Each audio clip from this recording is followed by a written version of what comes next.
দিনাজপুর জেলা থেকে, মাশাআল্লাহ। নীলফামারী, ঠিক আছে, ফি আমানিল্লাহ। পঞ্চগড়, অনেক আসছে। রংপুর, রংপুর,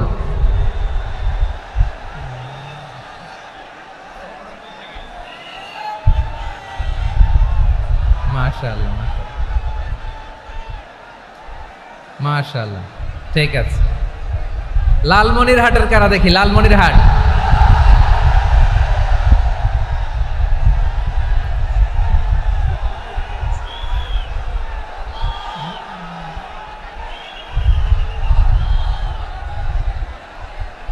মাশাআল্লাহ, মাশাআল্লাহ, মাশাআল্লাহ,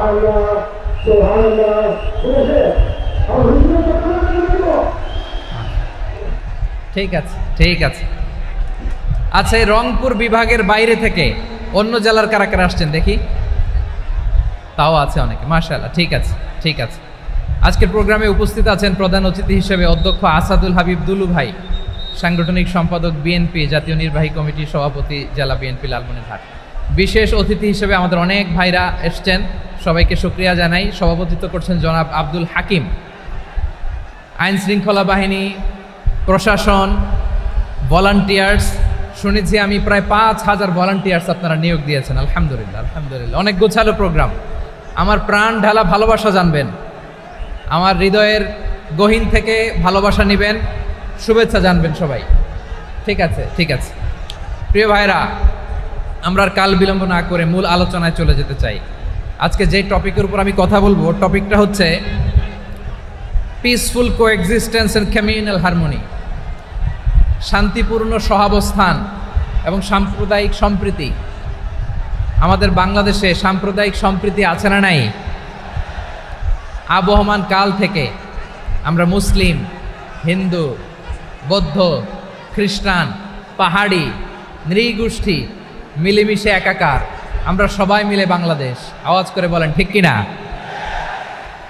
আমাদের পারস্পরিক সম্প্রীতি, ভালোবাসা, সৌহার্দ্যপূর্ণ আচরণ, বোঝাপড়া, এটা বেশ মজবুত, বেশ মজবুত।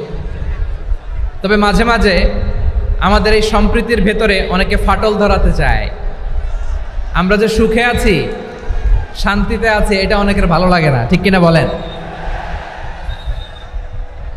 আমাদের মধ্যে সাম্প্রদায়িক সম্প্রীতি, সৌহার্দ্যপূর্ণ আচরণ, ভালোবাসা, এটা আবহমান কাল ধরে আছে। তার প্রমাণ, আমরা তাফসিরুল মাহফিলের আয়োজন করলে আমাদের হিন্দু ভাইরা ডিস্টার্ব করে না, ঠিক কিনা? এবং আমি যদি বলি হাত তোলেন, হিন্দু ধর্মের কারা কারা এসেছেন, কত শত কত হাজার যে হাত উঠবে, আপনি অবাক হয়ে যাবেন। আমি চাচ্ছি না হাত উঠাতে। খুলনাতে সর্বশেষ যে আমি প্রোগ্রাম করে গেলাম, সেখানে কয়েকশো হিন্দু ভাই আসছে আমাদের আলোচনা শুনতে, আলহামদুলিল্লাহ। অনেক বৌদ্ধরা আসে, অনেক খ্রিস্টানরা আসে। এবার সফরেও অনেক হিন্দু ভাইরা আমার সাথে দেখা করেছে, তারা বলেছে হুজুর আমরা আপনার আলোচনা শুনি, আলহামদুলিল্লাহ বলেন।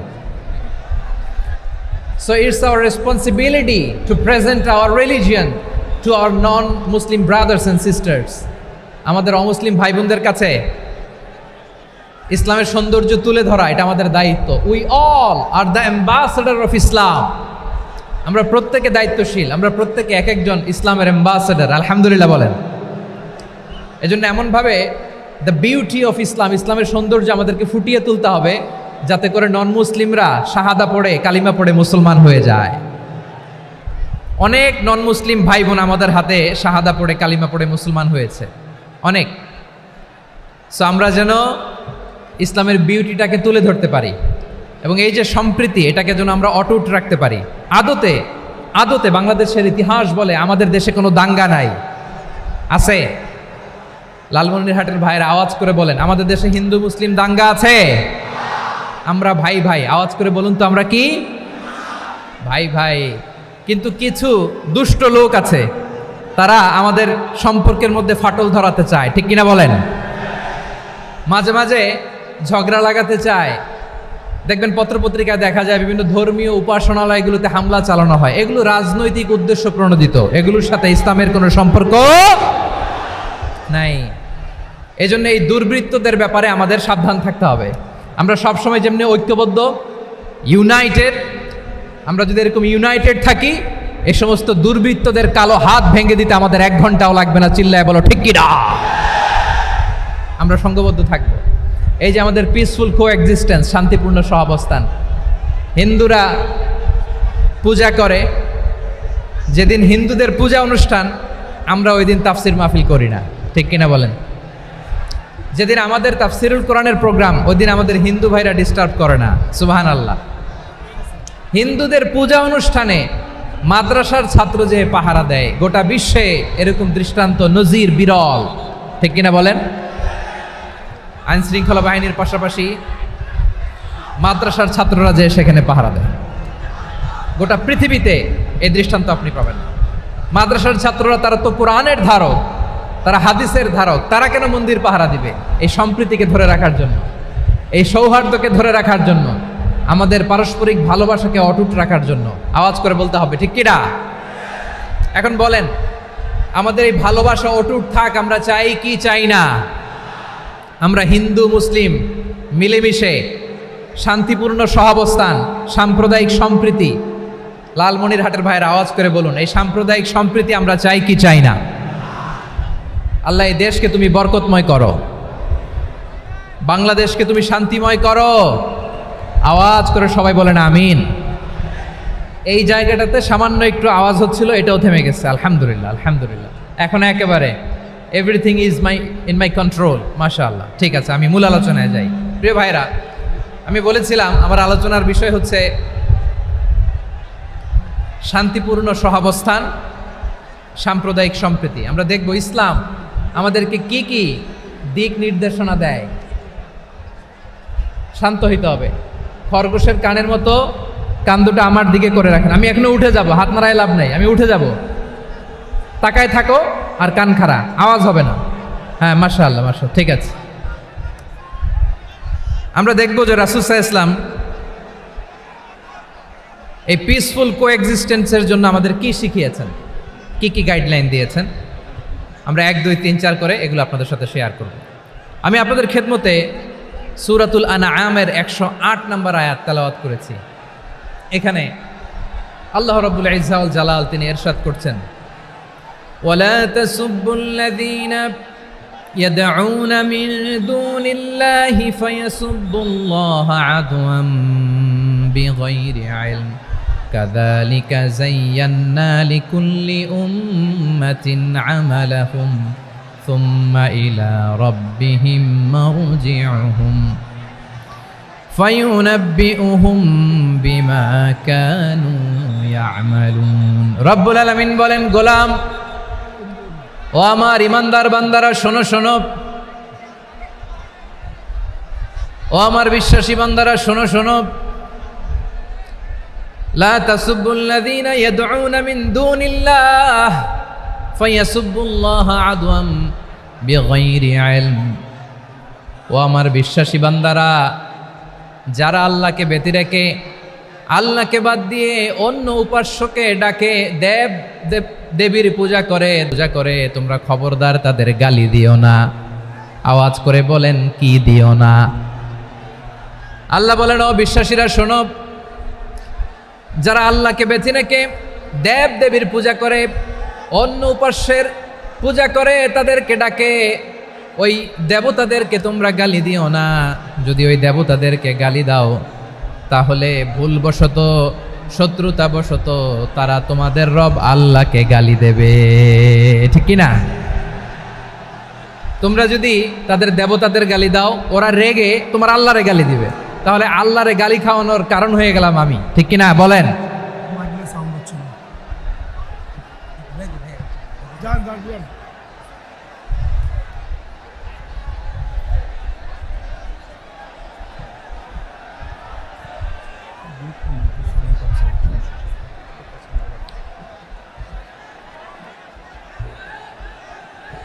সম্মানিত ভাইয়েরা, এত বিশাল প্রোগ্রাম, মাইকের একটা সেটআপ থাকে, তারগুলো অনেক সময় নড়ে যায়, ধাক্কা ধাক্কিতে ডিসপ্লেস হয়, একটু ঝামেলা হবে।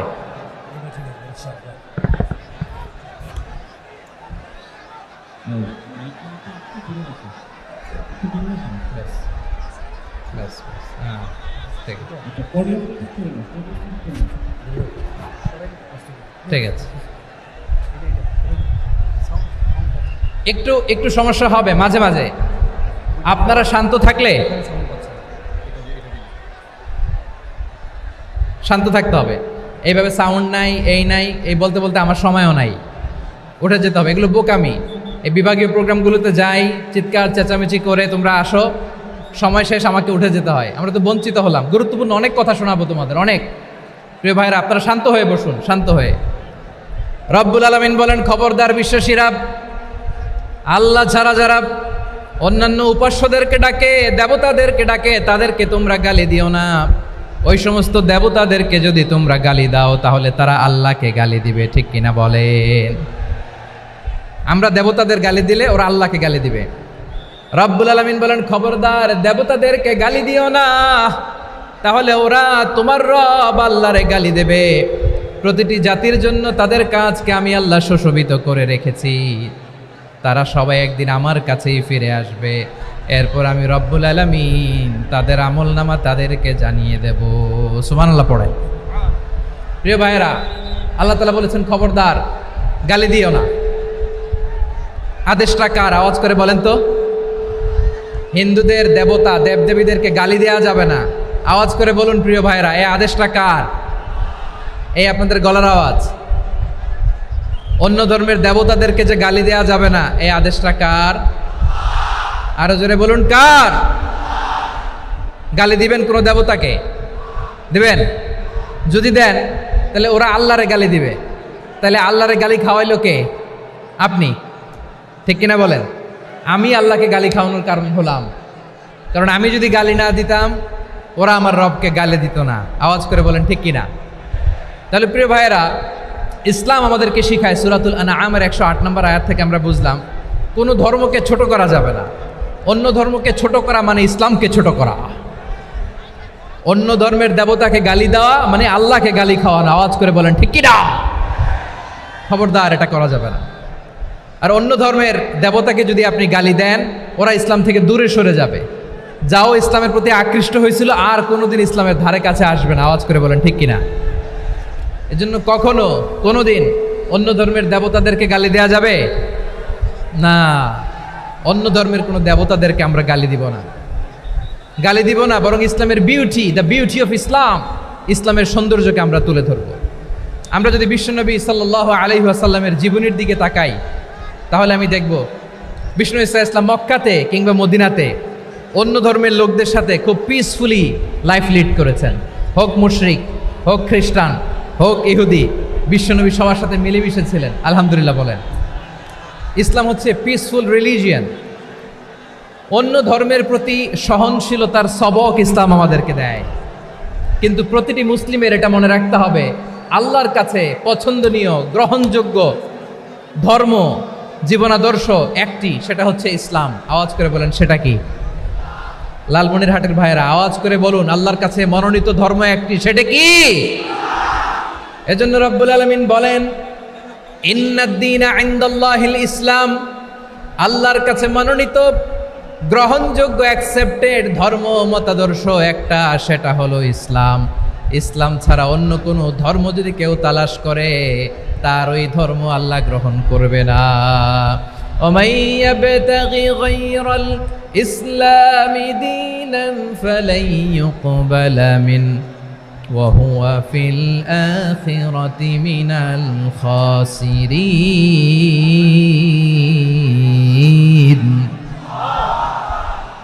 Whoever seek anything except Islam, that won't be accepted from him, and he will be loser in the day of judgment. কিয়ামতের দিন ইসলাম ছাড়া কেউ যদি অন্য কোনো ধর্ম তালাশ করেছে দুনিয়াতে, তার এই মতাদর্শ গ্রহণ করা হবে না।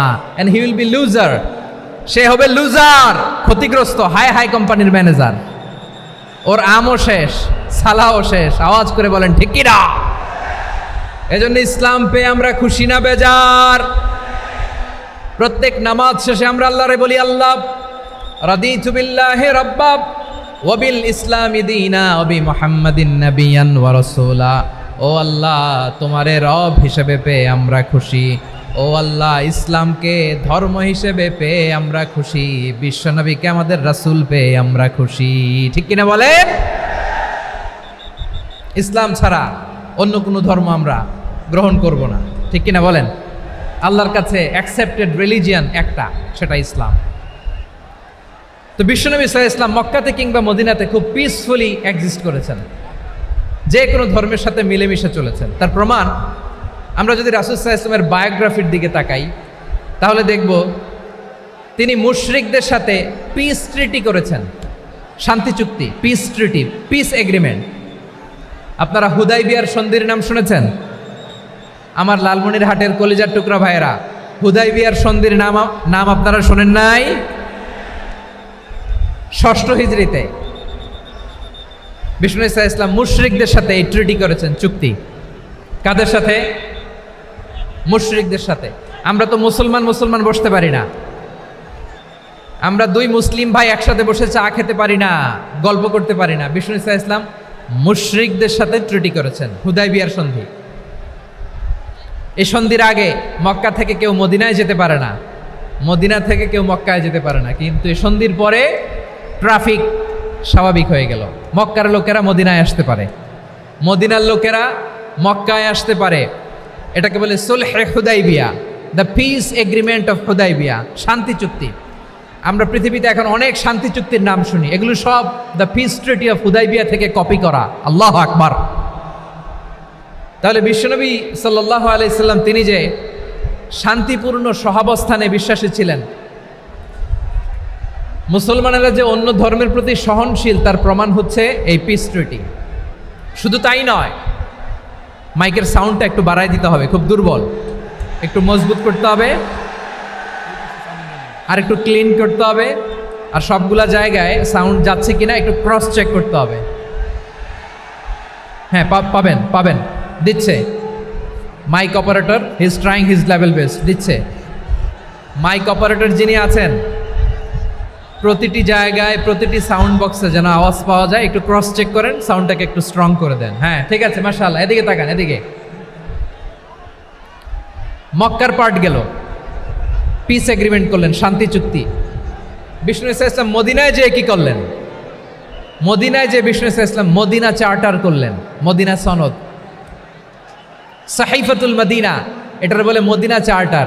যে ওয়েস্টে, ইউরোপে, আমেরিকাতে তারা অনেক চার্টার করে, এই সব চার্টার মদিনা চার্টার থেকে কপি করা। আওয়াজ করে পড়েন সুবহানাল্লাহ। বিষ্ণু ঈসা ইসলাম মদিনায় গেলেন, মদিনাতে মুসলিম, মুশরিক, ইয়াহুদি, এই 3 ধর্মের লোক মিলে সব স্টেক হোল্ডার যারা আছে সবাইকে নিয়ে বিষ্ণু ঈসা ইসলাম মদিনা চার্টার করলেন, মদিনা সনদ। পড়েন সুবহানাল্লাহ। শুধু তাই নয়, মক্কাতে বিশ্বনবী পিস এগ্রিমেন্ট করলেন, শান্তি চুক্তি মুশরিকদের সাথে। মদিনাতে যে বিশ্বনবী মদিনা চার্টার করলেন, মদিনা সনদ করলেন ইহুদিদের সাথে। আবার মদিনাতে বিশ্বনবী ইহুদিদের সাথে পিস ডায়ালগ করলেন, ইন্টারফেথ ডায়ালগ করলেন, আন্তধর্মীয় সংলাপ করলেন, যেই সংলাপের মূল ভিত্তি ছিল তাওহীদ। মূল ভিত্তি ছিল কি? তাওহীদ।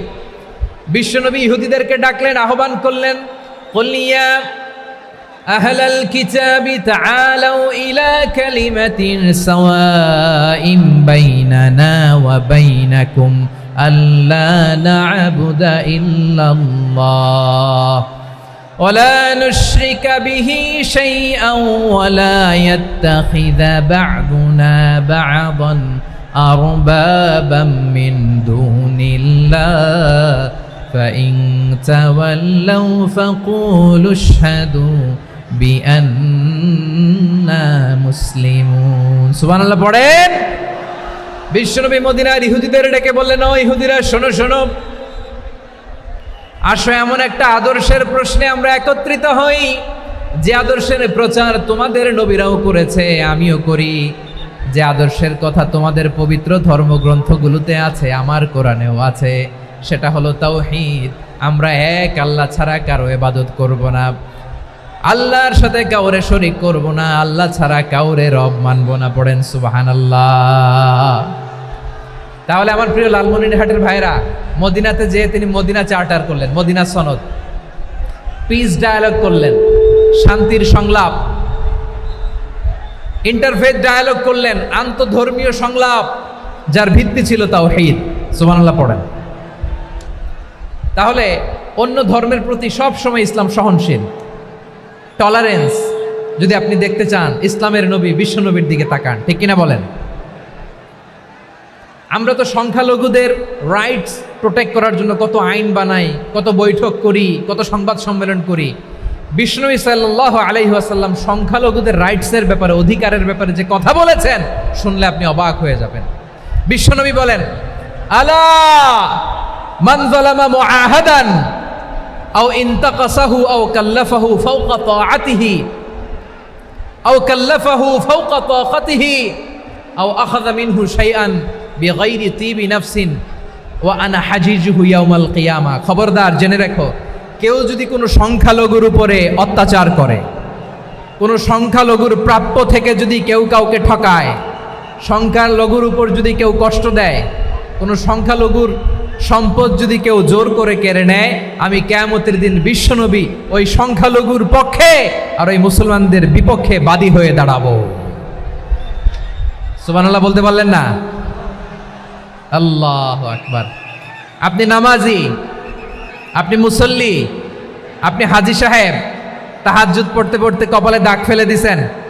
আপনার প্রতিবেশী হিন্দু, ভাবছেন আমার তো পাওয়ার আছে, ওর জমিটা দখল করি। বিশ্বনবী বলেন, কিয়ামতের দিন ওই হিন্দুর পক্ষে তোর বিরুদ্ধে আমি বাদী হয়ে দাঁড়াবো। পৃথিবীর কোন ধর্মে এরকম স্টেটমেন্ট পাবেন? পাবেন? আপনি ভাবছেন আপনি নামাজ পড়লে হাজী সাহেব কপালে দাগ ফেলায় দিলে আপনি সেলসালায় জান্নাতে চলে যাবেন না? খবরদার।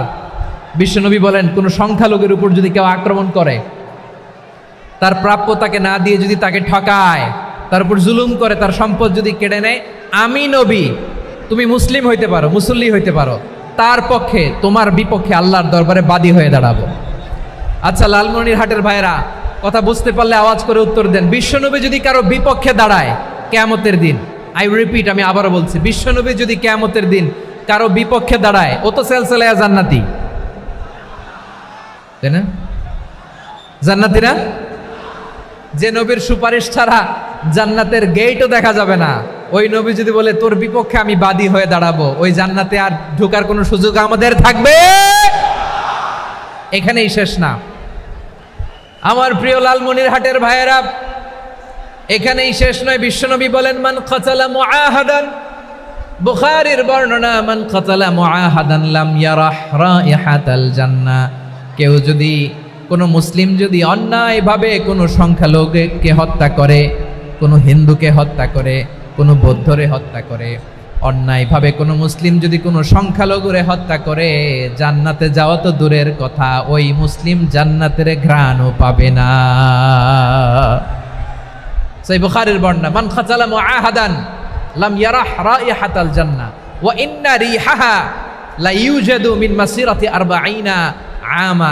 যে জান্নাতের ঘ্রাণ 40 বছর দূরের রাস্তা থেকেই পাওয়া যায়। সুবহানাল্লাহ পড়েন। প্রিয় ভাইরা, এখান থেকে জান্নাতে পৌঁছতে লাগবে 40 বছর। এত দূর, কত বছর? সবাই বলেন কত বছর?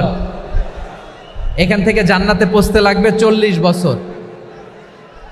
এত দূরে থাকতেই জান্নাতের ঘ্রাণ আপনার নাকে এসে ধাক্কা মারবে। বিশ্বনবী বলেন, যে ব্যক্তি কোনো সংখ্যালঘুকে হত্যা করে, জান্নাতের ঘ্রাণ তো পাবেই, জান্নাতে তো ঢুকতে পারবেই না, জান্নাতের ঘ্রাণও তার নাকে লাগবে না। পড়েন না আউযুবিল্লাহ। তাহলে সংখ্যালঘুদের ব্যাপারে ইসলামে অধিকার দেয়া আছে না নাই? লালমনিরহাটের ভাইয়ের আওয়াজ করে বলেন, আমার সংখ্যালঘু হিন্দু ভাইদের রাইটস, অধিকার আমাদের ইসলামে প্রোটেক্টেড আছে না নাই? এখানেই শেষ না। বিষ্ণু ইসলাম আপনার অমুসলিম প্রতিবেশীর সাথে ভালো আচরণ করতে বলেছে। আমাদের হয় না এটা মুসলিম পাড়া, ওটা বৌদ্ধ পাড়া, হয় না? অনেক সময় হয় না এটা আমাদের মুসলিম পাড়া, ওইটা হিন্দু পাড়া, এরকম আছে না নাই? লালমনিরহাটে নাই না? আছে? হিন্দু যদি আপনার প্রতিবেশী হয় কি করবেন? ওর কষ্ট দিবেন নাকি? কেন? ও তো হিন্দু, ও তো আমার আল্লাহরে ডাকে না, ওরা কষ্ট দিলে জায়েজ হবে না? খবরদার। বিষ্ণু ইসলাম বলেন, মান কানা ইউমিনু বিল্লাহ ওয়াল ইয়াউমিল আখির ফালিউকরিম জারাহ। যে আল্লাহ বিশ্বাস করে আর আখেরাতে বিশ্বাস করে সেজন্য প্রতিবেশীর সাথে ভালো আচরণ করে। সুবহানাল্লাহ। কলিজা জুড়ায় যায় না আমার নবীর কথাগুলো শুনলে? যে আল্লাহ বিশ্বাস করে, যে আখেরাতে বিশ্বাস করে সেজন্য প্রতিবেশীর সাথে ভালো আচরণ করে। এখানে বলছে মুসলিম প্রতিবেশী বলছে, নামাজি প্রতিবেশী বলছে, আল্লাহওয়ালা প্রতিবেশী বলছে না। প্রতিবেশী আস্তিক হোক নাস্তিক হোক, প্রতিবেশী মুমিন হোক মুশরিক হোক, প্রতিবেশী হইলেই তার সাথে ভালো আচরণের দরকার আছে না নাই? আমার প্রিয় লালমনিরহাটের ভাইয়েরা, বিষ্ণু ইসা ইসলাম ওনার ইহুদি প্রতিবেশীদের দেখাশোনা করতেন। আওয়াজ না শোনা যাক, আমারও তো দেখা যায়, আমারও তো দেখা যায়। তাকায় থাকেন, তাকায় থাকলে সওয়াব হবে। কোরআনের কথা যেখান থেকে হয় এদিকে তাকায় থাকলেই বরকত। তাকায় থাকেন। জি জি, মাইক, আমি তার মাইক ঠিক করতে আসি না এদিকে, এই মাইক ঠিক করব, ওই মাইক ঠিক করব, ওদিকে পাইলট বলবে হুজুর চলে আসেন। জি বসুন বসুন, মাশাআল্লাহ। হ্যাঁ খুব শান্ত, ঠিক আছে। পুলিশ ভাইরা না খেয়ে দিনরাত আপনারা যাতে সুশৃঙ্খল একটা প্রোগ্রাম উপহার পান এটাই চেষ্টা করতেছে, আপনাদেরকে কষ্ট দিতে আসে নাই, একটু একটু সহযোগিতা করেন। জি মাশাআল্লাহ, হ্যাঁ ঠিক আছে। আমার প্রিয় ভাইরা, প্রতিবেশী আস্তিক হোক নাস্তিক হোক, মুসলিম হোক হিন্দু হোক, তার সাথে ভালো আচরণ করতে হবে। বিষ্ণু ইসা ইসলাম ওনার ইহুদি প্রতিবেশীর বাসায় যেতেন। কোন প্রতিবেশী? ইহুদি। আওয়াজ করে বলেন, কোন প্রতিবেশী? ইহুদি। এক ইহুদি কিশোর বিষ্ণু ইসা ইসলামের খেদমত করতে, ইহুদি ছেলে আমার নবীর খেদমত করতো, তারা ছিল নবীর প্রতিবেশী। তো অনেক দিন হয় ইহুদি ছেলেটা আসে না। বিষ্ণুনবী খোঁজ দিলেন, ঘটনা কি? একটা ইহুদি ছেলে না আমার খেদমতে আসতো, ছেলেটা কই? খোঁজ নিয়ে জানলেন ছেলেটা অসুস্থ। বিষ্ণু ইসা ইসলাম ওই ইহুদির বাড়িতে চলে গেলেন ওই ছেলেটাকে দেখা করার জন্য, ভিজিট করার জন্য। সুবহানাল্লাহ পড়বেন না? গেলেন, যে দেখে ইহুদি ছেলেটা মুমূর্ষ, জান জান যায় যায় ভাব, বিছানায় পড়ে আছে, তার বাবা দাঁড়ানো। বিশ্বনবী তার মাথার পাশে বসলেন, মাথায় হাত বুলিয়ে দিলেন, আর ছেলেটাকে বললেন আসলিম, হে ইহুদি ছেলে আসলিম, ইসলাম ধর্ম গ্রহণ করো। তো ছোট্ট ছেলে ভাবে আমরা ইহুদি, এখন ইসলাম ধর্ম গ্রহণ করলে আব্বা যদি বকা দেয়, ফানাযারা ইলা ওয়াজহি আবি, ছেলেটা তার বাবার চেহারার দিকে তাকালো, দেখি আব্বা কি কয়। আব্বা যদি বলে তাইলে ইসলাম ধর্ম গ্রহণ করবে। ইহুদি ছেলেটা তার বাবার দিকে যখন তাকালো, ওর বাবা বলে আতি আবুল কাসিম, আবুল কাসিম যা বলে তাই করো। আবুল কাসিম হচ্ছে বিষ্ণু ইসা ইসলামের একটা কুনিয়াত, উপনাম। আমার রাসূলের বড় ছেলের নাম ছিল কাসেম। যেমন দেখবেন আমাদের এলাকায় কারো ছেলের বড় ছেলের নাম যদি হয় আব্দুল্লাহ, এরা আব্দুল্লাহর বাপ বলে ডাকে। কারো বড় মেয়ের নাম যদি হয় ফাতেমা, এরা কি ডাকে? ফাতেমার বাপ বলে না? তো বিষ্ণু ইসা ইসলামের বড় ছেলের নাম ছিল কাসেম। ইহুদি বাবা বলল আতি আবুল কাসেম, আবুল কাসেম যা বলে তাই শোনো, মানে মোহাম্মদ যা বলে তাই শোনো। এই কথা শুনে ছেলে সাহস পাইছে, ছেলে আবার পড়তে আরম্ভ করলো আশহাদু আল্লাহ ইলাহা ইল্লাল্লাহ ওয়া আশহাদু আন্না মুহাম্মাদার রাসূলুল্লাহ, পড়েন আল্লাহু আকবার। বিশ্বনবীর আহ্বান শুনে ওই আহ্বানে সাড়া দিয়ে ইহুদি ছেলে শাহাদা পড়ে মুসলমান হয়ে গেল। তার হৃদয়টারে ইমানের নূর দিয়ে আলোকিত করে দিল কে? প্রিয় ভাইরা, এবার রাসূল সাল্লাল্লাহু আলাইহি ওয়াসাল্লাম বের হয়ে আসলেন ঘর থেকে, আর বললেন আলহামদুলিল্লাহিল্লাযী আনকাযাহু মিনান নার, প্রশংসা সে আল্লাহর যে আল্লাহ জাহান্নামে চলে যাচ্ছিল প্রায় এমন একটা লোককে মুহূর্তের মধ্যে কালেমায়ে শাহাদাতের বদৌলতে জান্নাতি বানায় দিলেন। আওয়াজ করে পড়েন সুবহানাল্লাহ। এই হাদিস থেকে আমরা কি শিখলাম? What is the moral of the story? এক নম্বর স্টোরি হলো, প্রতিবেশী ইহুদি হোক হিন্দু হোক, যাবেন, সুসম্পর্ক রাখবেন, উপহার দিবেন, বিপদে পাশে দাঁড়াবেন, তাইলেই তো আপনাদের প্রতি, মুসলমানদের প্রতি তারা আকৃষ্ট হবে, ঠিক কিনা বলেন? আপনি যদি হিন্দুদের সাথে বৌদ্ধদের সাথে নাই মিশেন, নাস্তিকের কাছে নাই যান, তো ইসলামের সৌন্দর্যটা ওরা বুঝবে কেমনে? আমার অনেক হিন্দু পরিচিত ভাই আছে, ওরা আমাদের ইফতারির প্রোগ্রামে এসে একসাথে ইফতারি করে। অনেক মদখোর আমার সাথে বসে একসাথে ডিনার করে, হাফ প্যান্ট পরা, গলায় স্বর্ণের চেইন, হাতে স্বর্ণের ব্রেসলেট, আইসা আমার সাথে ডিনার করছে, আছে এরকম। গাঁজাখোর, আমি বলি আসো, welcome welcome to my dinner, আসো বসো, বসলেই তো আমি ওর ডিএনএ, চিন্তার ডিএনএ চেঞ্জ করে দেওয়ার সুযোগ পাবো। চিল্লায় বলো ঠিক কি না? আসতে হবে আমার কাছে। Our door is open. The door of Islam is open 24/7. সব সময় আমাদের ইসলামের দরজা আমার অমুসলিম ভাইদের জন্য খোলা আছে না নাই? এই হাদিস থেকে দুইটা শিক্ষা। এক নম্বর শিক্ষা, প্রতিবেশী মুসলিম হোক অমুসলিম হোক, যান, অসুস্থ হইলে একটু আপেল নিয়ে যান, আঙ্গুর নিয়ে যান, কমলা নিয়ে যান, তাদের সাথে ভালো আচরণ করেন। ইসলামের বিউটি দেখে, সৌন্দর্য দেখে অবাক হবে, নসিব ভালো হলে কোনোদিন কালিমা পড়ে মুসলমান হয়ে যাবে। ঠিক কিনা বলেন? তাহলে অমুসলিমের সাথে ভালো সম্পর্ক। বিশ্বনবী ইহুদির বাড়িতে গেলেন, ইহুদির বাড়ি, আর আমার মুসলমান ভাই আমার কাফের বলে, এরকম আছে না নাই? মুসলিমরা দেখতে পারে না, সহ্য করতে পারে। বিশ্বনবী সাল্লাল্লাহু আলাইহি ওয়াসাল্লাম ইহুদির বাড়িতে গেলেন, এটা একটা শিক্ষা। আরেকটা শিক্ষা হলো, ভাইয়েরা ধাক্কা মারে এসে সামনে এসে কি লাভ? প্রোগ্রাম তো শেষ হচ্ছে, এখনই শেষ হচ্ছে। তো এই যে আমাদের বকশি ভাই ওয়াদা নিল, হাত তোলালো, মিম বলে এত কথা বলল, তো আমি জেলায় জেলায় যেয়ে খালি হাত নাড়াই তোমাদের জন্য নাকি? হ্যাঁ, হাত নাড়াই শুধু। এই ধাক্কাইতে ধাক্কাইতে এদিকে এসে হাত নাড়াইতেছে, হয়েছে তো, দেখলাম তো, ঠিক আছে, মাশাআল্লাহ, অনেক সুশৃঙ্খল, অন্যান্য যে কোনো জেলার চেয়ে অনেক সুশৃঙ্খল। আমার দিকে তাকাও, আমার দিকে তাকাও, ঠিক আছে। এই যে দাঁড়িয়ে আছে, একটা ছেলে নড়ে না, দেখছেন? মাশাআল্লাহ, মাশাআল্লাহ, মাশাআল্লাহ। হ্যাঁ, এইভাবেই। আর কয়েকটা মজাদার কথা আছে, শোনো। এই হাদিস থেকে আমাদের শিক্ষা হলো, আমার প্রতিবেশী যেই ধর্মের হোক আমি সম্পর্ক রাখবো। অসুস্থ হলে যাব, কি বলেন ভাইরা? যাবেন না? যাবেন না আপনারা? আচ্ছা, 2 নম্বর শিক্ষা হলো, বিষ্ণু ইসা ইসলামের খাদেম ছিল ইহুদি, এতদিন খেদমত করলো, একদিনও বিশ্বনবী ওরা কালিমার দাওয়াত দেয় নাই। কারণ কি? বিশ্বনবী একটা ভালো সময়ের অপেক্ষা করতেছিলেন, প্রপার টাইমিং। দায়ীর কাজ হচ্ছে দায়ী ইলাল্লাহ, সে হচ্ছে সুযোগ সন্ধানী। দায়ী সুযোগ খোঁজে, কখন দাওয়া দিলে ব্যাটে বলে হবে, ঝোপ বুঝে কোপ মারে, ঠিক কিনা বলেন? বিষ্ণু ইসলাম ভালো সময়ের অপেক্ষা করতেছিলেন, দেখি ভালো সময় আসুক আসুক আসুক আসুক। আস্তে আস্তে এমন সময় আসছে, ছেলে এবার মুমূর্ষ। অসুস্থ ব্যক্তির হৃদয় অত্যন্ত নরম থাকে। হসপিটালে যখন কেউ যায় তার হৃদয়টা বড্ড নরম থাকে, মৃত্যুর ভয়ে তার অন্তরটা নরম থাকে, ঠিক কিনা বলেন? এই প্রপার টাইমিং এর অপেক্ষা করতেছিলেন। যখনই টাইমিং পেয়েছেন, দাওয়াত দিলেন, পড়ো লা ইলাহা ইল্লাল্লাহ, সুবহানাল্লাহ পড়েন সবাই। তাহলে ইসলাম অমুসলিম প্রতিবেশীর সাথে ভালো আচরণ করতে বলে।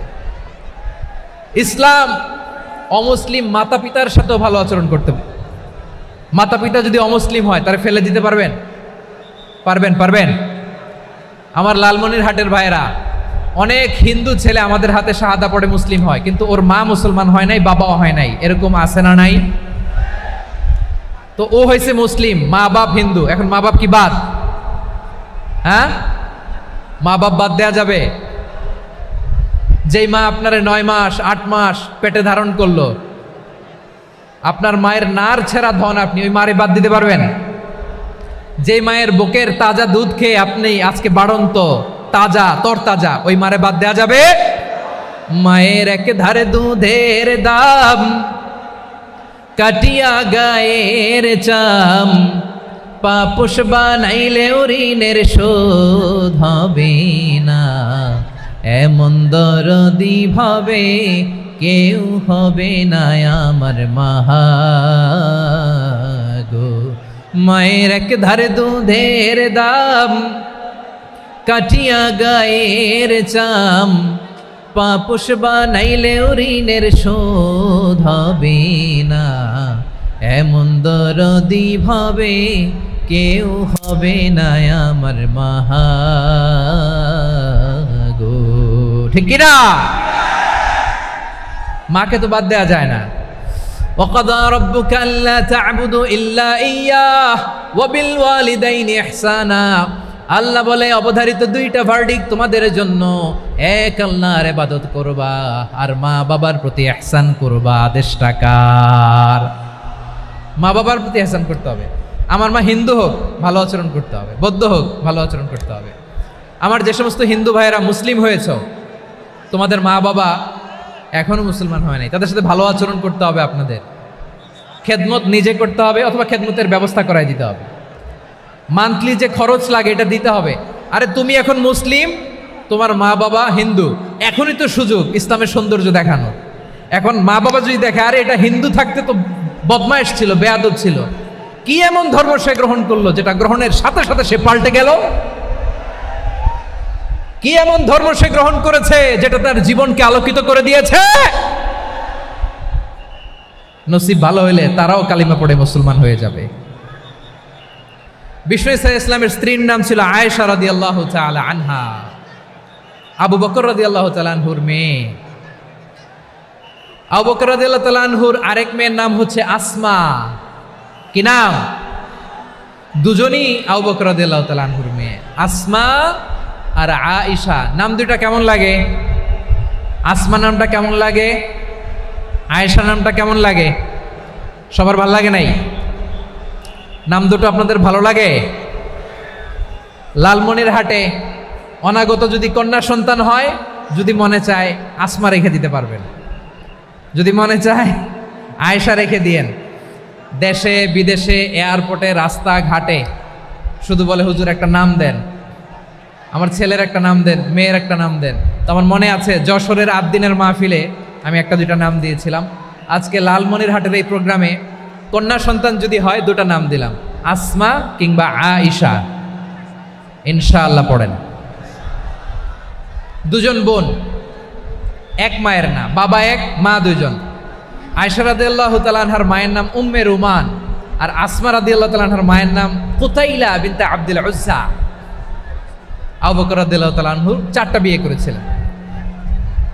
তো একই ঘটনা ঘটেছে এই ফ্যামিলিতে। আসমা ইসলাম ধর্ম গ্রহণ করে মুসলিমা, কিন্তু তার মা কুতাইলা মুশরিকা। আই রিপিট, বোঝার জন্য আমি আবারও বলি, আসমা রাদিয়াল্লাহু তাআলা আনহা মুসলিমা, আর আসমার মা কুতাইলা, আওয়াজ করে বুঝে থাকলে বলেন, আসমার মা মুশরিকা। তার মানে মেয়ে মুসলিম, মা অমুসলিম। ভেজাল আছে না নাই? কিন্তু কুতাইলা আর ধৈর্য ধারণ করতে পারে না। নার ছেড়া ধন, কলিজার টুকরা ধন, কলিজার টুকরা সন্তান আসমারে দেখতে বড্ড মন চায়। সাইয়েদনা আসমা রাদিয়াল্লাহু তাআলা আনহা মক্কা থেকে হিজরত করে মদিনায় চলে গেলেন হুদাইবিয়ার পর। যখন মক্কা মদিনার ট্রাফিক স্বাভাবিক হলো, মক্কার লোক মদিনায় যায়, মদিনার লোক মক্কায় আসে। কুতাইলা কলিজার টুকরা সন্তান আসমারে দেখার জন্য কিছু উপহার নিয়ে বিশাল মরুপথ পাড়ি দিয়ে মক্কা থেকে মদিনায় যায়। সুবহানাল্লাহ বলেন। এখন মা আসছে মেয়ের সাথে দেখা করতে, মেয়ে তো আর দেখা দেয় না। মেয়ে ভাবছে আমার মা তো মুশরিকা, অপবিত্রা, তার সাথে কি দেখা দেয়া যাবে? বিশ্বনবীর দরবারে চলে গেলেন। সুবহানাল্লাহ বলেন। কি সৌভাগ্যবান ছিল তারা, মাসলা জানার দরকার হলেই নবীর দরবারে চলে যেত। ঘরে বউয়ের সাথে ঝগড়া হলে নবীর দরবারে চলে যেত। অনেক সাহাবী বলে আমার পেটে ক্ষুধা লাগলো আমি নবীর কাছে চলে যেতাম, কারণ নবীর চেহারার দিকে তাকালেই আমার পেটের ক্ষুধা মিটে যেত। সাইয়েদনা আসমা রাদিয়াল্লাহু তাআলা আনহা বিশ্বনবীর কাছে চলে গেলেন, যে বললেন ইয়া রাসূলুল্লাহ ইয়া হাবিবাল্লাহ ইন্না উম্মি কাদিমাতুন ইলাইয়া ওয়া হিয়া রাগিবা। আমার মা মক্কা থেকে অনেক দূর মরুর পথ পাড়ি দিয়ে উপহার সামগ্রী নিয়ে মদিনায় আমার সাথে দেখা করতে এসেছে গো নবী। আমার জানতে বড্ড ইচ্ছে হয় আমি আমার মুশরিকা মাখা করতে পারবো কিনা। আফা আসিলুহা, আগে যেমনি আমি আমার মায়ের সাথে ভালো আচরণ করতাম, যেমনি আমি আমার মায়ের সাথে সদাচরণ করতাম গো নবী, এখন আমি মুসলিমা, মা মুশরিকা, এখনো কি আগের মতো সদাচরণ করতে পারবো নাকি? বিশ্বনবী বললেন নাম সিলিহা, হ্যাঁ রে আসমা, অবশ্যই অবশ্যই, আগে ঠিক যেমন তুমি তোমার মায়ের সাথে ভালো আচরণ করতে, এখনো তেমনি আগের মতো ভালো আচরণ করবা। আওয়াজ করে পড়েন সুবহানাল্লাহ। কি ইসলাম আমরা পেয়েছি! কত ব্রড মাইন্ডেড আমাদের ইসলাম, কত ওপেন মাইন্ডেড ইসলাম, কত ওপেন আপ করতে পারে, চিন্তা করতে পারেন। বিষ্ণু বললেন হ্যাঁ অবশ্যই, নাম সুলিহা, আগে যেমনি ভালো আচরণ করছো আসমা, এখন ওই রকমই করো, পারলে আরো বাড়ায় করো। সুবহানাল্লাহ বলেন। তাহলে আমার যে হিন্দু ভাইয়েরা, হিন্দু বোনেরা, ইমানের বদৌলতে দৌলতে আপনি ধন্য হয়েছেন, আপনার আম্মা আব্বা এখনো মুসলমান হয় নাই, তাদের জন্য দোয়া করেন, তাদের জন্য দোয়া করেন, আল্লাহ যেন তাদেরকেও ইমানের দৌলত দান করে। আমরা সবাই পড়ি আমিন, আরো জোরে পড়েন আমিন। এখন বলেন ইসলাম কি ন্যারো মাইন্ডেড রিলিজিয়ান না ব্রড মাইন্ডেড? লালমনিরহাটের যুবক ভাইরা আওয়াজ করো, ইসলাম কি ন্যারো মাইন্ডেড না ব্রড মাইন্ডেড? কতটা ব্রড মাইন্ডেড দেখেন। বিশ্বনবী সাল্লাল্লাহু আলাইহি সাল্লাম অমুসলিমরা যদি নবীকে উপহার দিত, ওই উপহারও বিশ্বনবী গ্রহণ করতেন। সুবহানাল্লাহ পড়েন। আপনার অমুসলিম বন্ধু যদি উপহার দেয়, সেটাও আপনি নিতে পারবেন, যেটা নেওয়া জায়েজ। কিন্তু আপনার বন্ধু যদি আপনার মদের বোতল দেয়, নিতে পারবেন? হ্যাঁ, মদের বোতল দিলে পারবেন না। আপনার বন্ধু যদি আপনার পর্ক দেয়, পর্ক, শুকরের গোশত মিশ্রিত কোনো খাবার, ওটা নিতে পারবেন না। হালাল যে কোনো জিনিস নিতে পারবেন। বিশ্বনবী সাল্লাল্লাহু আলাইহি ওয়াসাল্লাম অমুসলিমদের দেয়া হাদিয়া গ্রহণ করতেন। কেমন নবী ছিলেন? আমার নবীরে চিনে নেন, আমার নবীর অ্যাটিটিউড জেনে নেন। বিশ্বনবী সাল্লাল্লাহু আলাইহি ওয়াসাল্লাম যখন কোনো জনপদে যেতেন, 3টা অপশন নিয়ে যেতেন। প্রিয় ভাইয়ের আওয়াজ করে বলতে হবে, কোনো জনপদে গেলে আমার নবীর অপশন থাকতো কয়টা? আমার মতো 3 আঙ্গুল উঁচু করে দেখান আর বলুন, আমার নবী কোনো জনপদে গেলে কয়টা অপশন নিয়ে যেতেন? 1 নম্বর অপশন, আসলিম তাসলাম। নতুন এলাকায় গেলে বলতেন আসলিম তাসলাম, ইসলাম ধর্ম গ্রহণ করো, শান্তিতে থাকবা, আমার ভাই হয়ে যাবো, আমরা ভাই ভাই। ইসলাম মানো, আমরা ভাই ভাই। অপশন নাম্বার কত? 1। যদি বলে না ইসলাম মানবো না, ওকে, অপশন নাম্বার 2, মুসলিম হওয়ার দরকার নাই, লা ইকরাহা ফিদ্দিন, ইসলামে কোনো বাড়াবাড়ি নাই। খ্রিস্টান আছো থাকো, বৌদ্ধ আছো থাকো, ইহুদি থাকতে চাও থাকো, কিন্তু আমরা যেহেতু রিজিওনাল সুপার পাওয়ার, আমাদের আন্ডারে থাকো, ট্যাক্স দিয়া থাকো, এটার বলে জিজিয়া। আলেম যারা আছেন বুঝবেন, এটার আরবিতে কি বলে? জিজিয়া। You pay us the tax, we will give you the security. তোমরা ট্যাক্স দিবা, আমরা সিকিউরিটি দিব, আমাদের আওতায় থাকবা, কেউ তোমাদেরকে আক্রমণ করতে পারবে না, আমরা নিরাপত্তা দিব। সুবহানাল্লাহ বলেন। এটা অপশন নাম্বার কত? আচ্ছা, বুঝে থাকলে বলেন, 1 নম্বর অপশন কি ছিল? ইসলাম। ইসলাম মানো, শান্তিতে থাকবা, ভাই ভাই, আমরা ভাই ভাই। অপশন নাম্বার 2, ট্যাক্স দাও, আমরা নিরাপত্তা দিব, মুসলিম হওয়া লাগবে না। এখন 1 নম্বরও মানে না, 2 নম্বরও মানে না, মুসলিম হবো না, ভালো, খ্রিস্টান থাকো, ট্যাক্স দাও, আমরা সিকিউরিটি দিব না, এইটাও মানি না। বিষ্ণু বলেন, তাহলে তলোয়ার আমাদের আর তোমাদের মাঝে ফয়সালা করবে। মুসলিমও হবো না, ট্যাক্স দিবা, নিরাপত্তা দিব, আমরা সুপার পাওয়ার, আমাদের আন্ডারে থাকবে, এইটাও না। তাহলে তোমাদেরকে তো আমরা বিশ্বাস করতে পারি না, কখন না কখন বিশ্বাসঘাতকতা করো, কার সাথে মিলে হাত মিলাও, তলোয়ার আমাদের মাঝে ফয়সালা করবে। তখন তিনি জেহাদের সশস্ত্র সংগ্রামের ঘোষণা দিতেন। সুবহানাল্লাহ পড়েন। দেখেন, পশ্চিমারা জেহাদকে এইভাবে চিত্রায়িত করে না। ওরা জেহাদ বলতে বোঝায় তলোয়ার, হাত কাটো, গলা কাটো, না। জেহাদ সশস্ত্র সংগ্রাম 3 নম্বরে। অধিকাংশ ক্ষেত্রেই বিশ্বনবীর সুন্দর আচরণ দেখে, আরে আমার নবীর যে নুরানি চেহারা, অনেকে তো কেবল সিরেফ চেহারাটা দেখেই কালিমা পড়ে মুসলমান হয়ে গিয়েছে। যারা মুসলিম হয় নাই, তারা তাদের ইসলামেই বলবৎ ছিল, ট্যাক্স দিয়ে ইসলামের আন্ডারে ছিল। যারা এটাও মানে নাই, ওইটাও মানে নাই, তাদের বিরুদ্ধে জেহাদ।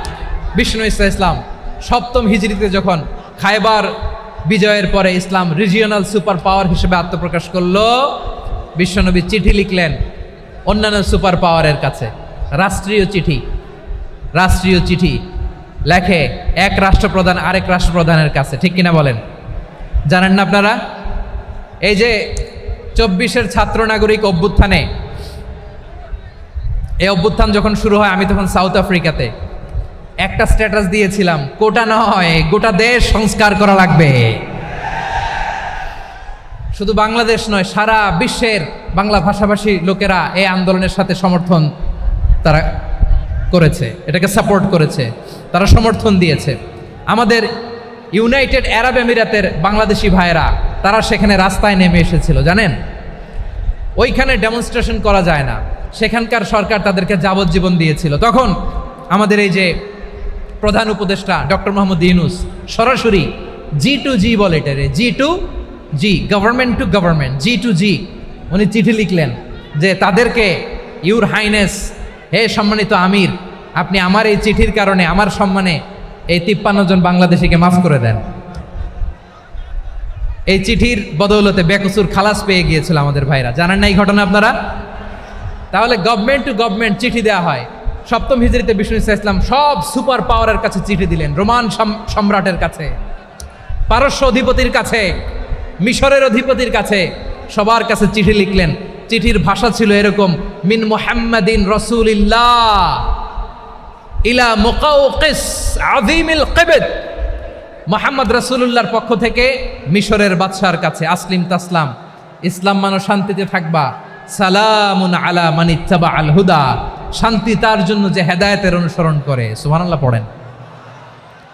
তো এই চিঠি অনেকে ভালোভাবে রিসিভ করেছে, অনেকে এই চিঠি পাওয়ার পরে নবীর কাছে আবার ইন রিটার্ন উপহার পাঠিয়েছে। কি পাঠিয়েছে? উপহার। মিশরের বাদশাহ মুকাওকিস তিনি বিশ্বনবীকে বিশাল এক উপহারের ডালি পাঠিয়েছেন। মিশরের বাদশাহ মুকাওকিস ছিলেন ধর্মে খ্রিস্টান। লালমনিরহাটের ভাইয়েরা আওয়াজ করে বলেন, মিশরের বাদশাহ ধর্মে কি ছিল?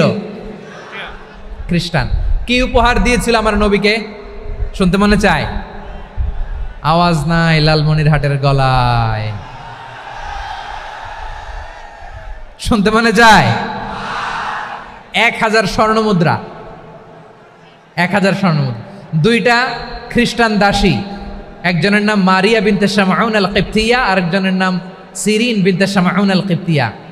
একজন খ্রিস্টান দাস 20 থান কাপড় জামা বানানোর জন্য, আমরা নবী যেন সেলাই করে জামা বানাতে পারে এই জন্য 20 থান কাপড়, 20 থান ফাইন গার্মেন্ট। সুবহানাল্লাহ পড়বেন না? এরপরে একটা গাধা যেটার নাম ছিল উফাইর, আর একটা খচ্চর, এটার নাম ছিল দুলদুল। খচ্চর চিনেন? গাধা আর ঘোড়ার ক্রসিংয়ে যে প্রাণীটা দুনিয়াতে আসে এটার খচ্চর বলে। তো এই যে সুপার পাওয়ার খ্রিস্টান বাদশার কাছে নবী চিঠি লিখলেন, ওই খ্রিস্টান বাদশাহ আমার নবীকে উপহার দিল। বিশ্বনবী এই উপহারগুলো সানন্দে গ্রহণ করেছে। সুবহানাল্লাহ পড়বেন না?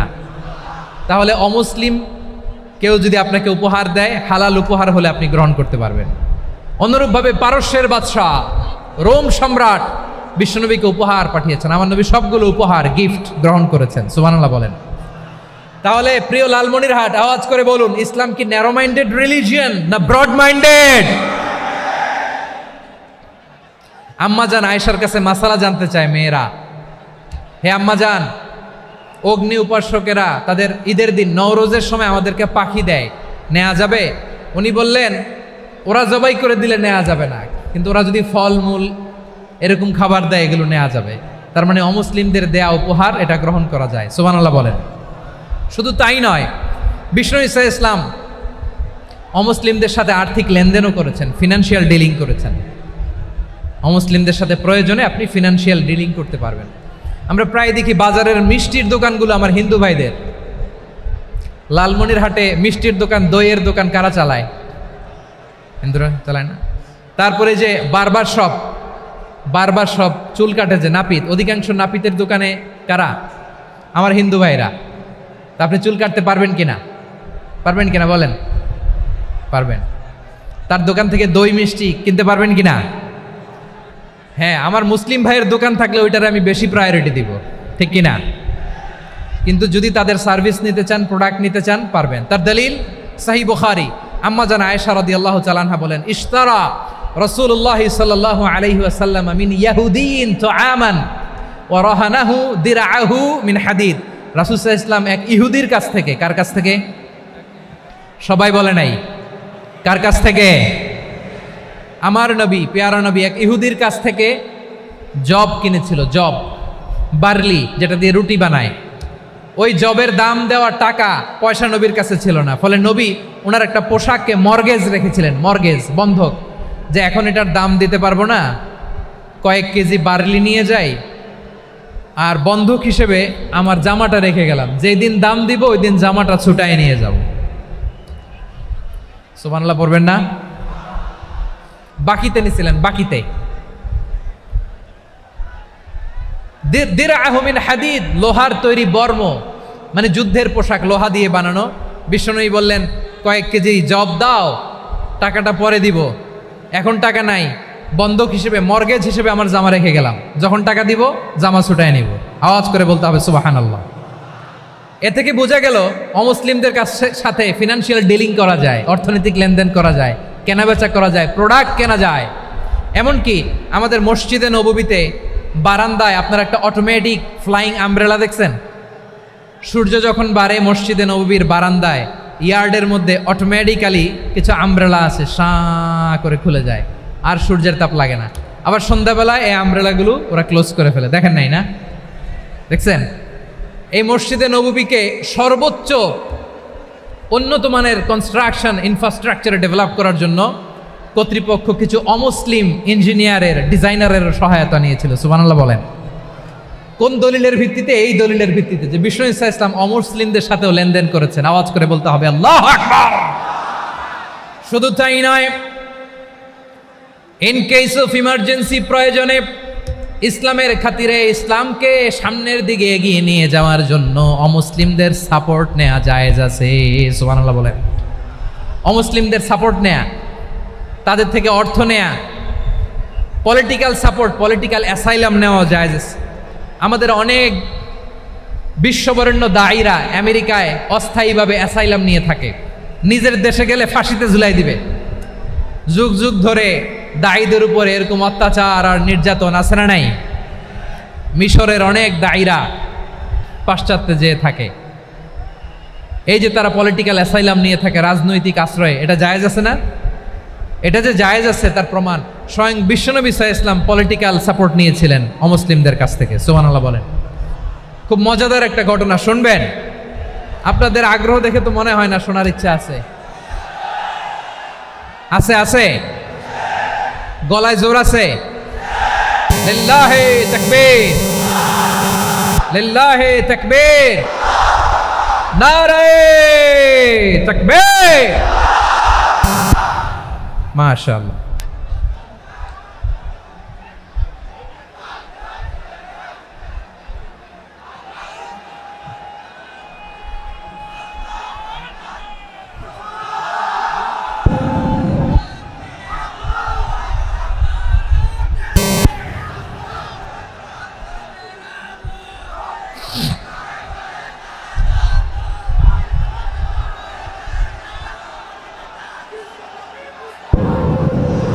মাশাআল্লাহ মাশাআল্লাহ।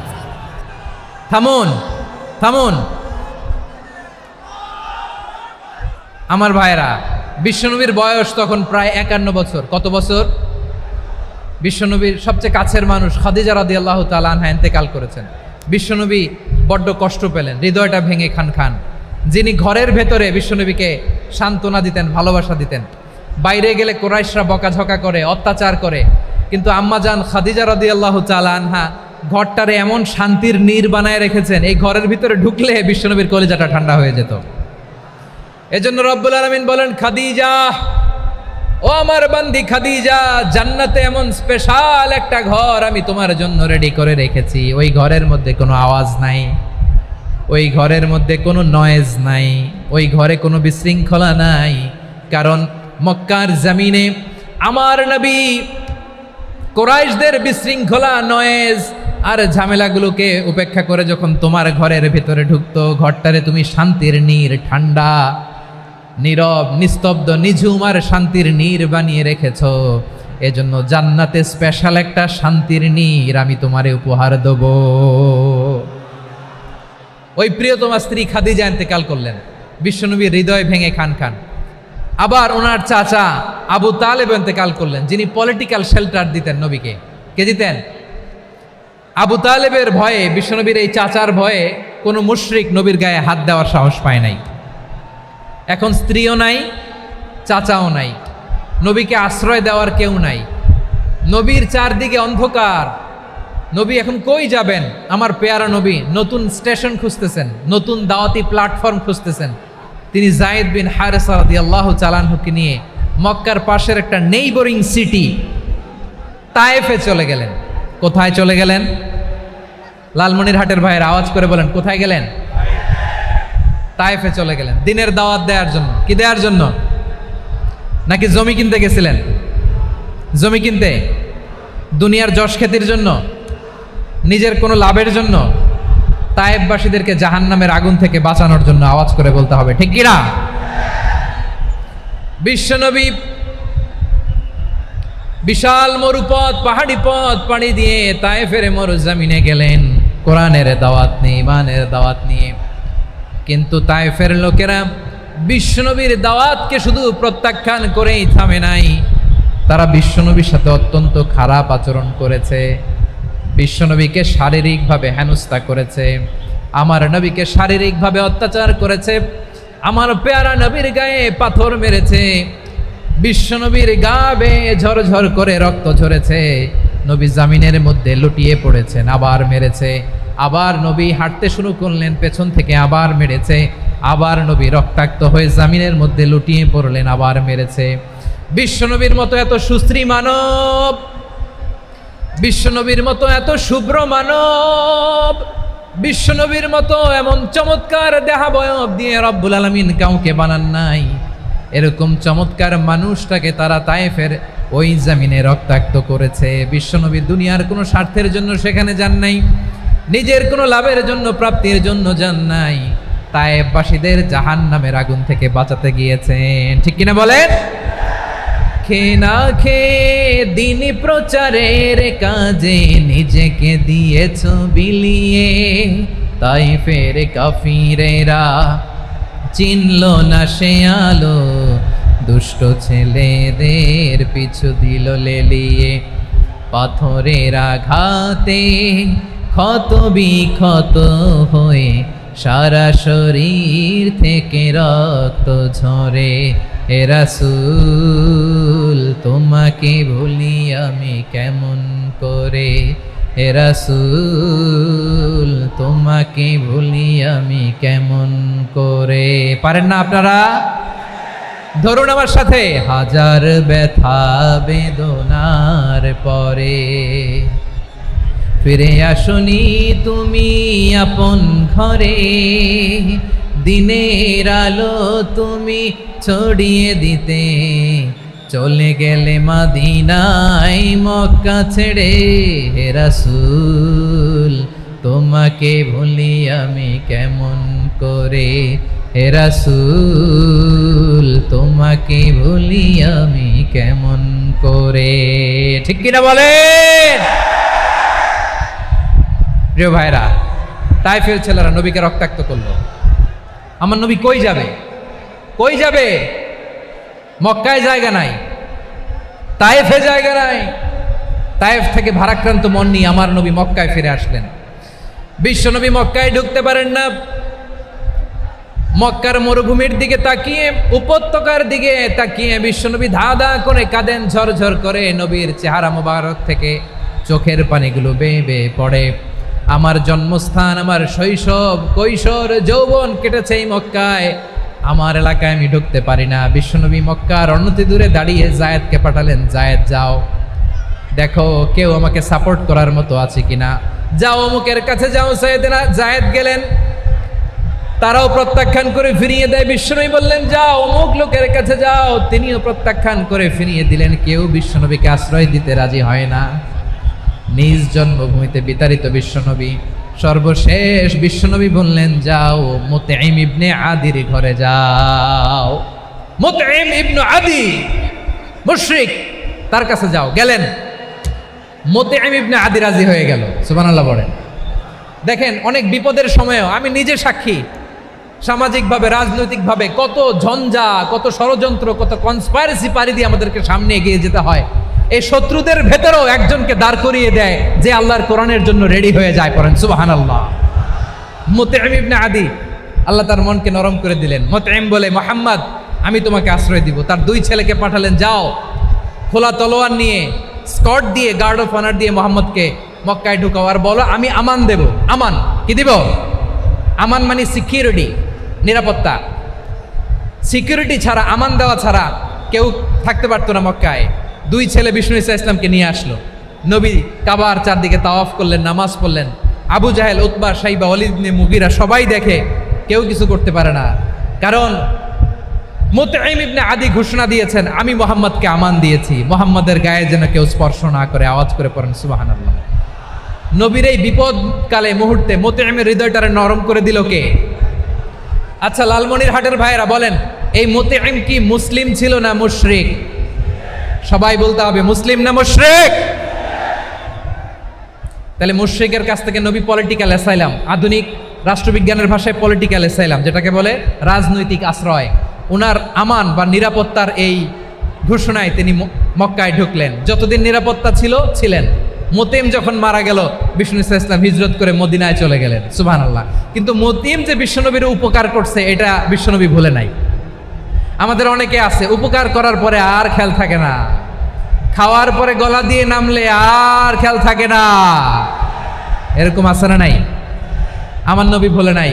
বদরের প্রান্তরে 70 জন কাফেরকে যখন বন্দি করে বিশ্বনবীর সামনে হাঁটু গেড়ে দাঁড় করানো হলো, বসানো হলো, 70 জন কাফের। কয়জন? বিশ্বনবী তাদের দিকে তাকিয়ে বললেন, সহিহ বুখারীর বর্ণনা, লাউ কানাল মুতঈম ইবনু আদি হাইয়ান সুম্মা কাল্লামানি হাউলাইন নাতনা লা তারাকতুহুম লাহু। বদরের প্রান্তরে 70 জন বন্দি কাফিরের দিকে তাকিয়ে আমার নবী বললেন, আজকে মুতঈম ইবনে আদি যদি বেঁচে থাকতো আর তোমাদের 70 জনের ব্যাপারে যদি মুতঈম এক বাক্যে একটা সুপারিশ করত, তার সম্মানে আজকে তোদের সবাইরে আমি মাফ করে দিতাম।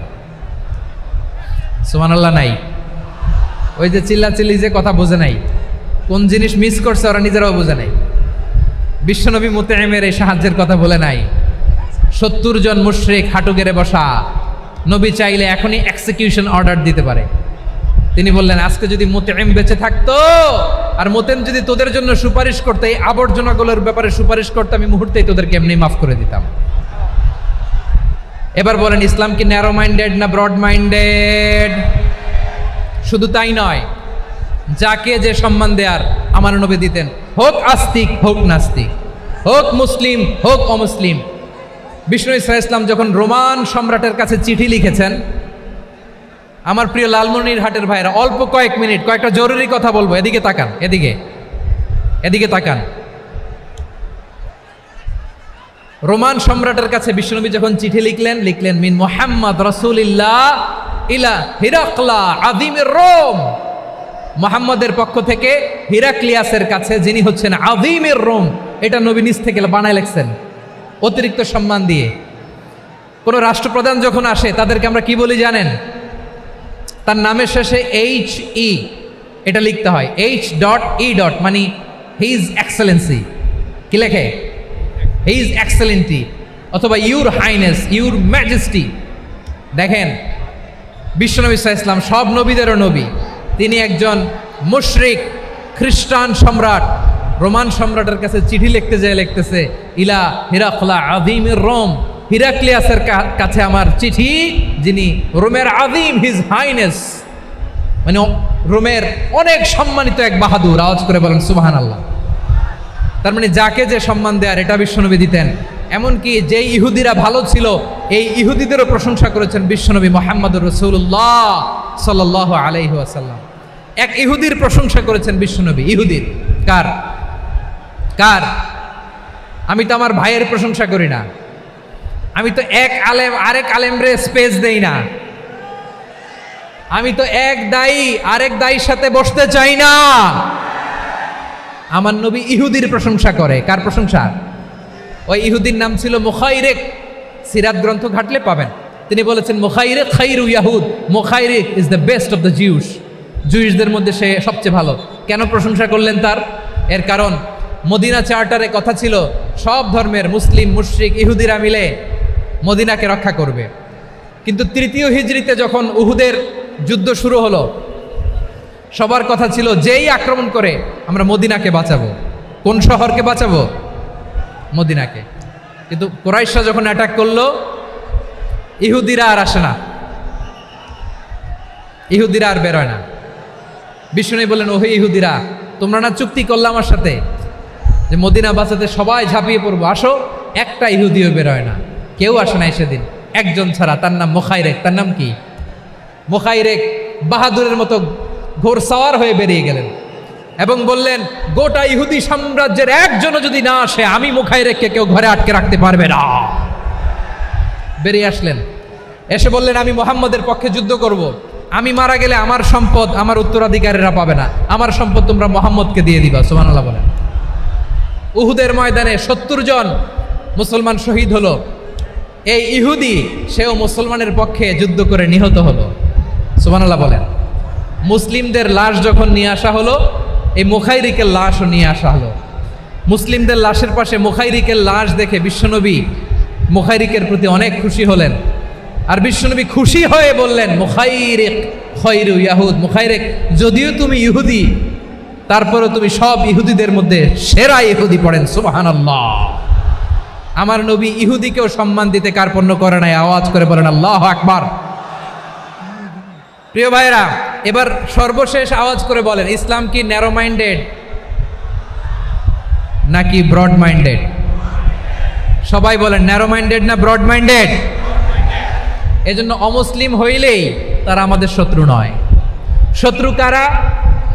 এই লালমনিরহাটের ভাইয়েরা শোনেন, শত্রু কারা? যে সমস্ত অমুসলিম আমাদেরকে নিশ্চিহ্ন করে দিতে চায়, যে সমস্ত অমুসলিম আমাদের ভূখণ্ড থেকে আমাদেরকে তাড়িয়ে দিতে চায়, যে সমস্ত অমুসলিম আমার ধর্ম নিয়ে তুচ্ছতাচ্ছিল্য করে চিল্লায় বলেন ঠিক কিনা, তারা আমাদের শত্রু। সাধারণ অমুসলিমরা আমার শত্রু নয়। এই যে হিন্দুরা থাকে এরা আমার ভাই, বৌদ্ধরা আমার ভাই, খ্রিস্টানরা আমার ভাই, ইহুদিরা আমার ভাই। তারা দিনই ভাই নয়, তারা মায়ের পেটের ভাই নয়, তারা মানবিক দিক থেকে ভাই। ও মানুষ, আমিও মানুষ। ইসলাম মানুষকে সম্মান করে, চিল্লায় বলো ঠিক কিনা।